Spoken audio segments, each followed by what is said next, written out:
I have what is called acoustic schwannoma. This is a non-cancerous growth that's at the back of my brain. And what happens is, for example, every human being has 5 ventricles. If you show your hand, the 5 ventricles come streaming from the back of every human being. And my acoustic schwannoma. We hadi Raila mwenyewe Junior ameamua kubonga, kumbe ni serious.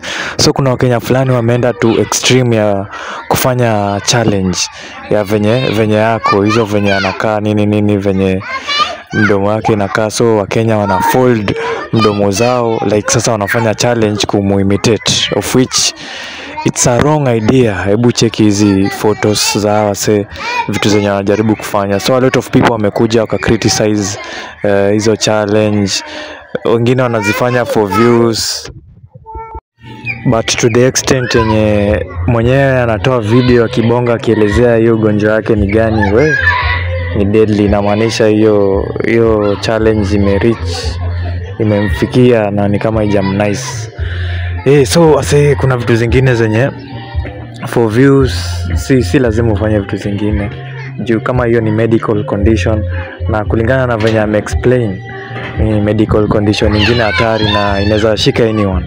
So hadi wewe mse mwenye unaweza do hiyo challenge, hiyo condition inaweza kushika hata kesho ama kesho kutwa, ama unaweza zaa mtoi na huwezi jua. So humor inafaa tuna limit mti yangu, na tunajaribu kuangalia venye hii content creation itakuwa, ama basi wasee waende shule wasomee content creation. Sasa tukifanya everything ikuwe content inakuwa a very bad idea mti yangu. Unaona, sijui mnaonaje about it, but najua kuna kuga na mixed reaction.